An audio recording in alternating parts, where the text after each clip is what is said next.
warahmatullahi wabarakatuh.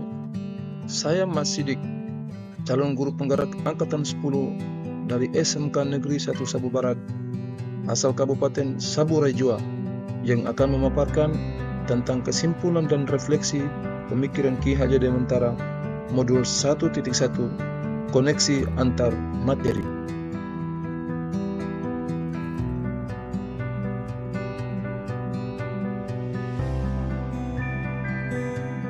Pendidikan dan pengajaran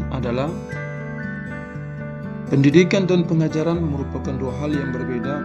Pengajaran adalah bagian dari pendidikan.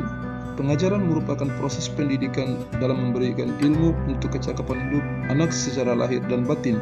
Sedangkan pendidikan memberikan tuntunan terhadap segala kekuatan kodrat yang dimiliki anak agar ia mampu mencapai keselamatan dan kebahagiaan yang setinggi-tingginya, baik sebagai seorang manusia maupun sebagai anggota masyarakat. Dengan demikian, pendidikan menciptakan ruang bagi murid untuk bertumbuh secara utuh agar memuliakan dirinya dan orang lain, serta menjadi mandiri.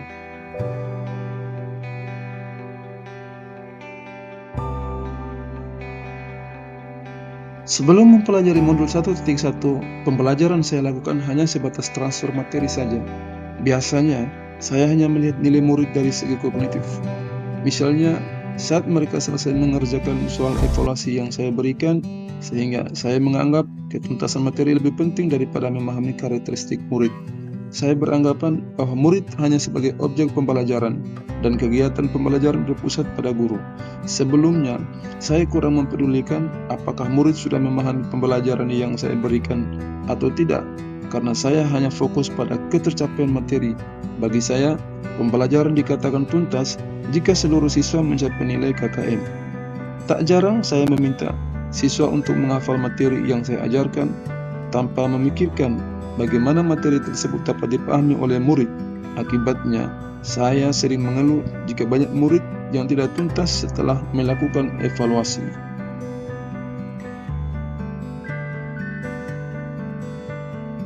Namun, setelah saya mempelajari modul 1.1 tentang pemikiran Ki Hajar Dewantara, saya menyadari bahwa apa yang saya pikirkan dan saya lakukan kurang tepat.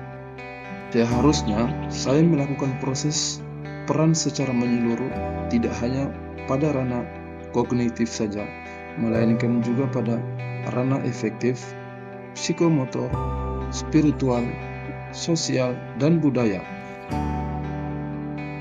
Murid bukan lagi sebagai objek pembelajaran, melainkan subjek pembelajaran yang dapat kita kembangkan minat dan bakatnya sesuai kodrat alam dan kodrat zaman, di mana murid dapat bebas berekspresi, mengemukakan pendapat, dan berkreasi.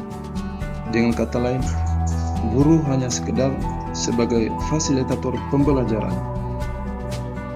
Dalam mengajar, guru harus ikhlas, penuh kesabaran, dengan segala ketulusan hati agar terciptanya lingkungan pembelajaran yang berpihak pada murid.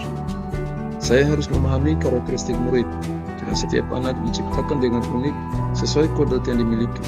Saya pun juga harus menghargai murid, memberikan mereka kesempatan untuk bertumbuh sesuai dengan kodratnya, baik itu kodrat alam maupun kodrat zaman.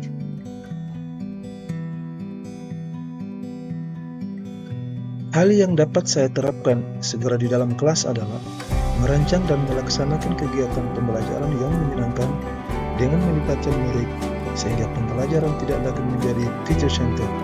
Menerapkan pembelajaran abad ke-21, di mana murid berpikir kritis, kreatif, komunikatif, dan berkolaborasi. Dengan memegang konsep merdeka belajar yang sesungguhnya, pembelajaran tidak lagi menuntut, melainkan menuntut anak, serta menjadi teladan bagi murid, baik dalam perkataan maupun perbuatan, agar dapat membimbing anak sesuai dengan kodrat alam dan kodrat zaman. Dengan demikian, akan terjalin komunikasi yang baik dengan murid untuk memahami karakter dan latar belakang murid yang berbeda. Demikian pemaparan yang dapat saya berikan. Salam guru penggerak. Wassalamualaikum warahmatullahi wabarakatuh.